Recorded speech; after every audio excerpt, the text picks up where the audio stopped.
মির্জাপুর এটা একটা নাম না, এটা আমাদের কাছে একটা ইমোশন। মির্জাপুর আসার পর যেন অ্যামাজন প্রাইমের পপুলারিটি আরও দ্বিগুণ বেড়ে যায়। অ্যামাজন প্রাইমের এই সিরিজটি অ্যাকশন ক্রাইম থ্রিলারের উপর বেস করে বানানো হয়েছে। মির্জাপুরের প্রথম সিজন রিলিজ করা হয় 16ই নভেম্বর 2018 সালে এবং তার 2 বছর পর দ্বিতীয় সিজন রিলিজ করা হয় 23শে অক্টোবর 2020 সালে। পরপর দুটো সিজন রিলিজ করার পর মির্জাপুর মানুষের মনে একটা ভালো জায়গা তৈরি করে নেয়। মির্জাপুর ফ্যানরা যখন সিজন 3-র ব্যাপারে অ্যামাজন প্রাইমের কাছে জানতে চায় তখন কিন্তু তারা কোনো কিছুই বলে না। Guess what, finally Mirzapur 3 is here. কবে রিলিজ হচ্ছে এই সিরিজটি? What to expect from Mirzapur season 3? Amazon প্রাইমের এই ছোট্ট অ্যানাউন্সমেন্টের ভিডিওর জন্য মির্জাপুর ফ্যানদের খুশির ঠিকানা নেই। তাদের মনে এখন থেকেই তৈরি হচ্ছে হাজার হাজার ফ্যান থিওরি। মির্জাপুর 3 অভিনেতা পঙ্কজ ত্রিপাঠী, আলী ফজল এবং অন্যান্য যারা লিড রোলে রয়েছে তাদের কাছ থেকে আমরা কি আশা করতে পারি আজকের ভিডিওর মধ্যে সেটাই জানবো। Hey guys, Yunus here and welcome to our YouTube channel likely review. তো চলো টাইম নষ্ট না করে ভিডিওটা শুরু করা যাক। দ্য বিগেস্ট টুইস্ট ইজ কালিন ভাইয়া ইজ ব্যাক। সিজন 2 এর মধ্যে দেখেছিলাম কালিন ভাইয়াকে গুলি লেগেছিল এবং সে গুরুতর আহত হয়েছিল, কিন্তু সিজন 2 শেষ হওয়ার পর আমরা জানতে পারি নাই যে সে বেঁচে আছে নাকি মরে গেছে। কিন্তু সিজন 3-র মধ্যে কালিন ভাইয়া ফিরছে এবং সে দেখিয়ে দেবে সে কি জিনিস এবং কিভাবে মির্জাপুরের উপর রাজ করতে হয়।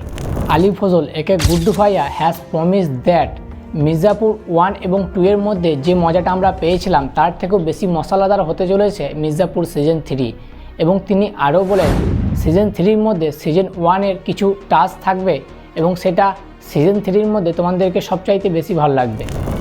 মির্জাপুর সিজন 3-র মধ্যে অনেক ক্যারেক্টারই থাকবে না, যেমন আমাদের সবার প্রিয় মুন্না ভাই। আমরা সিজন 2 এর মধ্যে দেখেছিলাম মুন্না ভাইয়ের বুকে গুলি করা হয় এবং আমরা সেখানে বুঝতেই পেরেছি যে মুন্না ভাই আর নেই। সিজন 3-তে আমরা দেখতে পাবো কি না তাও কিন্তু ঠিক নেই, কিন্তু আমরা কোনো মতেই এটা বিশ্বাস করতে পারছি না যে মুন্না ভাই মারা গিয়েছে, কারণ মুন্না ভাইয়ের ক্যারেক্টারের সাথে আমাদের একটা সুন্দর বন্ড রয়েছে।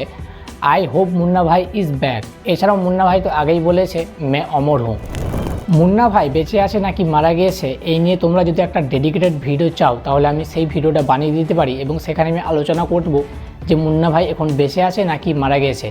যেহেতু তার বুকে গুলি লেগেছিল এটা এক্সপ্লেন করতে হবে এবং একটা থিওরি বানাতে হবে, এবং যেটা প্রপার ঠিকঠাকভাবে যেন বসে সেরকম আমি একটা থিওরি বানাতে পারি। তোমরা যদি চাও সেটা শুনতে তাহলে আমি অবশ্যই একটা ভিডিও বানাবো। মির্জাপুর সিজন 2 এর সময় এমন কিছু ক্যারেক্টার আমাদের সামনে আসে যাদেরকে দেখে আমাদের গিরগিটি মনে হয়েছিল, যে মনে হয়েছিল এই মালটা রং পাল্টাতে পারে, কিন্তু সিজন 2 এর মধ্যে তারা রং পাল্টায়নি এবং তারা কিন্তু সিজন 3-র মধ্যে রং পাল্টাবে। আর এই আনএক্সপেক্ট টুইস্টটাই কিন্তু আমাদের খুবই ভালো লাগবে।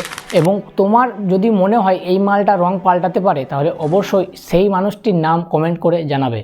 চিফ হ্যাঙ্গার দিয়ে কি শেষ হবে এই সিরিজটি? দেখা যাক কি হয়। তবে সেদিন অ্যামাজন প্রাইমের ইভেন্টে প্রচুর আড্ডা হয়, প্রচুর গল্প হয় এই সিরিজটিকে নিয়ে। তবে এই সিরিজের রিলিজ ডেট এখনও পর্যন্ত জানা যায়নি। তবে তোমার যদি মনে হয় কবে এই সিরিজটি রিলিজ করলে সবচাইতে বেশি ভালো হবে এবং বেশি লাভ হবে অ্যামাজন প্রাইমের, তাহলে কমেন্ট করে অবশ্যই জানাবে। তো এই ছিল আজকের ভিডিওটি ভালো লাগলে অবশ্যই লাইক করবে এবং তুমি যদি আমার চ্যানেলে নতুন এসে থাকো তাহলে অবশ্যই চ্যানেলটিকে সাবস্ক্রাইব করে সাইডে বেল আইকনটি প্রেস করে দেবে পরবর্তীতে আরও এই ধরনের লেটেস্ট ভিডিও দেখার জন্য। তো দেখা হচ্ছে পরবর্তী ভিডিওতে। Take care and bye by.